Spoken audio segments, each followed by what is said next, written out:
નમસ્કાર દોસ્તો, વિડીયોમાં ફરી એક વખત તમારું સ્વાગત કરું છું. સ્મૃતિ ઈરાની અંધભક્તો, ગોબર ભક્તો, સ્મૃતિ ઈરાનીને મારે શું કહીને બોલાવું? તમારી દીદી કહો, તમારી ફઈબા કહો, તમારી માસી કહો, શું કહું? જે રીતે સ્મૃતિ ઈરાની વારંવાર બફાટ ભાષણ કરી અને વિપક્ષના નેતાઓ પર ટિપ્પણીઓ કરે છે, ત્યારે ઘણી બધી વખત એમના હું વાહિયાત ભાષણો સાંભળું છું. એમને એટલું અભિમાન છે, એટલું ઘમંડ છે કે હું ભારતીય જનતા પાર્ટીની મંત્રી છું, બાલ વિકાસ મંત્રી છું. પણ અત્યારે બાલ વિકાસ મંત્રી જેવું તો કંઈ દેખાતું નથી. તમે કામ કરતા હોય એવું લાગતું નથી. જે રીતે દેશના બાળકોની હાલતો છે, તમે શું બાલ વિકાસ મંત્રી છો? કોણે તમને બાલ વિકાસ મંત્રી બનાવ્યા? ખેર, હવે તો બાલ વિકાસ મંત્રી રહ્યા નથી. પદ પણ હાથમાંથી વહી ગયું છે. ચૂંટણી એવી ભૂંડાઈની હાર્યા છે કે કોઈને મોઢું બતાવી શકે એમ નથી. પણ મારે સ્મૃતિ ઈરાની વિશે થોડી વાત કરવી છે. દોસ્તો, વિડીયો બરાબર ધ્યાનથી સાંભળજો, દરેક લોકો સુધી પહોંચાડો, વિડીયોને ખૂબ શેર પણ કરજો. જ્યારે રાહુલ ગાંધીને સંસદ ભવનમાંથી બરખાસ્ત કરવામાં આવે, એમનું સત્ર પૂરું થયું એટલે સરકારી બંગલો ખાલી કરવાના ઓર્ડરો આવ્યા હતા, ત્યારે સ્મૃતિ ઈરાની ખૂબ કૂદકા મારીને બોલતી હતી કે ભાઈ આ બંગલો જનતાનો છે, જેટલો વહેલા તકે ખાલી થાય એટલો વહેલી તકે ખાલી કરી દો. રાહુલ ગાંધીને બંગલો ખાલી કરવો પડશે. નત નવા ભાષણોની અંદર રાહુલ ગાંધી ઉપર ટીકા ટિપ્પણી કરતી હતી. મેં સાંભળ્યા છે બધા ભાષણ. ક્યારેક અરવિંદ કેજરીવાલ ઉપર ટીકા ટિપ્પણી કરે કે ભાઈ ગુજરાતમાં કોઈ નેતા આવ્યા છે, ક ઉપરથી નામ છે. લે ભાઈ, હવે નાટક કરવાનું બંધ કર.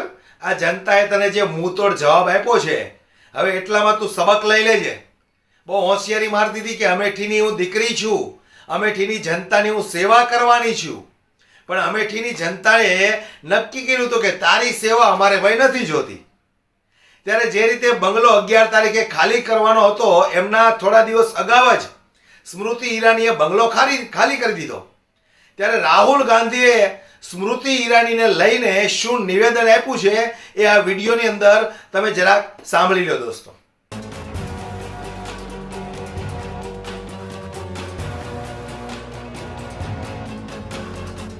अमेठी से लोकसभा चुनाव कांग्रेस के किशोरीलाल शर्मा से हारने के बाद से ही बीजेपी नेता स्मृति ईरानी विपक्ष के साथ साथ ट्रोलर्स के निशाने पर आ गई थी. सोशल मीडिया पर लगातार स्मृति ईरानी को ट्रोल किया जा रहा था. इस दौरान जो अमूमन देखने को मिलता है, ट्रोलर्स भाषा की मर्यादा भी ताक पर रखकर ट्रोल करना शुरू कर देते हैं. ऐसा ही कुछ पूर्व केंद्रीय मंत्री स्मृति ईरानी को लेकर भी देखने को मिल रहा था. अब इस मसले पर खुद राहुल गांधी ने सामने आकर अपनी बात रखी थी और ट्रोलर्स के साथ साथ एक तरह से विपक्ष के नेताओं को हिदायत दे दी थी. अब इस पूरे मामले पर अमेठी से कांग्रेस सांसद किशोरीलाल शर्मा की भी प्रतिक्रिया सामने आई है. सांसद किशोरीलाल शर्मा ने कहा, राहुल गांधी हमेशा ही सार्वजनिक जीवन में मर्यादा का पालन करते हैं, हमें ऐसी भाषा से बचना चाहिए. राहुल गांधी ने सही बात की और मैं भी अपने आप को उसी में शामिल करता हूं. कुछ लोग मेरे नाम से भी ये कर रहे थे, वो भी ठीक नहीं है. उन्होंने कहा कि राजनीति में कोई हारता है तो कोई जीतता है, लेकिन हमारे ये संस्कार नहीं है कि किसी के प्रति इस तरह की भाषा का प्रयोग करें और करना भी नहीं चाहिए. किसी भी राजनेता को इस तरह की भाषा का प्रयोग नहीं करना चाहिए.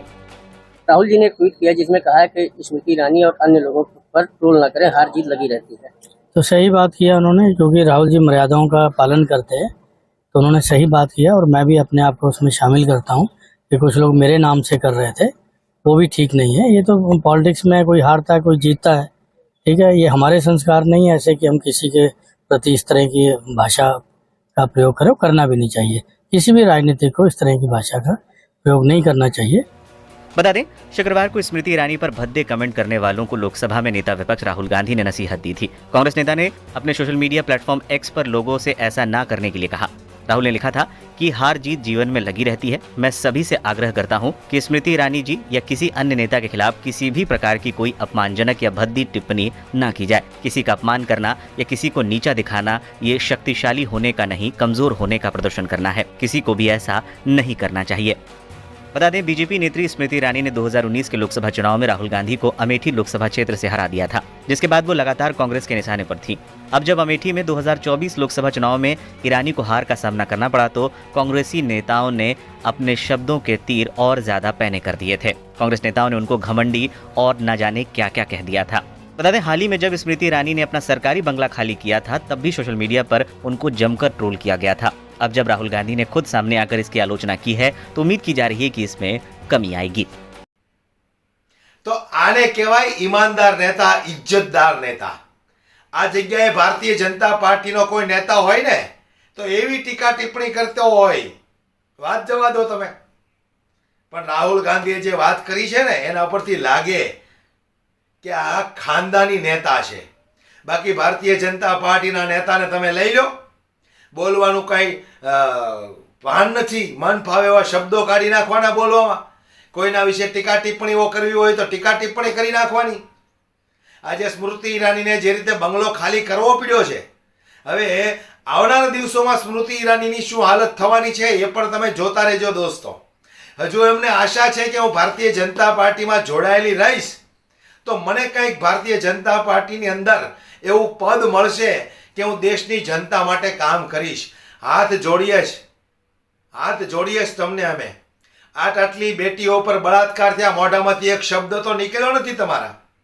હવે દેશની જનતા માટે, દેશની બહેન બેટીઓ માટે તમારે કામ કરવા છે. જ્યાં સુધી સત્તામાં હતા ત્યાં સુધી તો તમે કંઈ કર્યું નહીં, ફક્ત ભારતીય જનતા પાર્ટીના ગુણ ગાયા. નાટકબાજ છો તમે લોકો, નાટકબાજ. આજે અમેઠીની જનતાએ જે તમને મુંહતોડ જવાબ આપ્યો છે ને, હવે તમને આના પરથી સબક મળશે કે અમેઠીની અંદર મેં કંઈક એવા કામો કર્યા હોત ને તો જનતા મને ફરી એક વખત જીતાવેત. કિશોરીલાલ શર્માની સામે તમે હારી ગયા. શરમ આવી જોઈએ તમને, શરમ આવી જોઈએ તમને. અને રાહુલ ગાંધીને ચેલેન્જ મારવા નીકળી હતી. વિડીયો ખૂબ શેર કરો, દરેક લોકો સુધી પહોંચે. અને ઘણા બધાને લોકોને એવું પણ થતું હશે કે હું સ્મૃતિ ઈરાનીને ટુકારા કરીને બોલાવું છું, પણ આ એને લાયક જ છે એટલા માટે મારે ટુકારા કરવા પડે છે. આ એને લાયક જ છે, ઘમંડી, અભિમાની.